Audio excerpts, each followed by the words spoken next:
लाडकी बहीण योजनेवरून आता घराघरामध्ये वाद सुरू झालाय।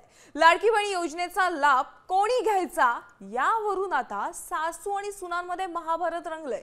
एकाच कुटुंबातील दोनपेक्षा अधिक महिलांनी या योजनेचा लाभ घेतला असल्यास त्यांना आता अपात्र ठरवलं जाणार आहे आणि याच निर्णयामुळे आता घराघरात सासू सुना आणि जावा जावांमध्ये 1500 रुपयांवर कोण पाणी सोडणार यावरून वाद वाढलेत। लाडकी बहीण योजनेला आता शासनाकडूनच कात्री लावली जाते आणि या योजनेसाठी नवीन नियम लागू करण्यात आले असून त्यामुळे आता अनेक महिलांचा पत्ता कट होणार आहे।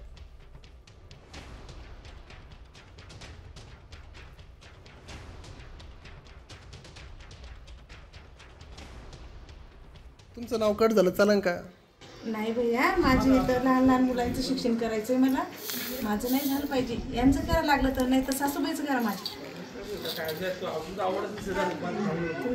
सुनबाईचं कट करा पण तुमचं राव द्यायचं चालू नाव चालू राहू द्यायचं आणि दोघीच कट करायचं आहे का? काकू तुमचं नाव कट केलं चालन का लाडकी बहीण मधून? नाही चालणार, आमच्या आईचं नाव करता आमचं चालतं। सरकारनं आधी द्यायचं नसतं ना, आम्हाला सगळ्यांनाच आशेवर लावून ठेवलं। असं कसं करायचं सरकारनं?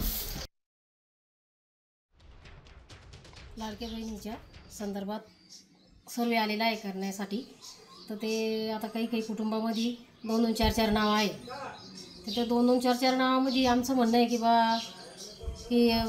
आता सगळ्यांना लाभ मिळणार नाही आहे, त्याच्यातून 1-2 साठी समजा मिळणार आहे।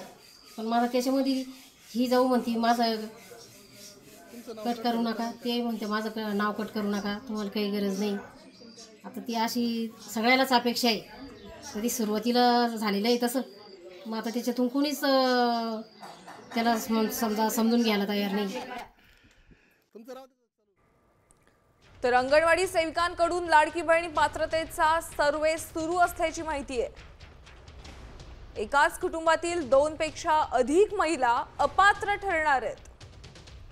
योजनेचा लाभ कोणी घ्यायचा यावरून आता सासू सुनांमध्ये वाद होतोय, तर 4 चाकी वाहन असलेल्या कुटुंबातील महिला अपात्र ठरणार आहेत।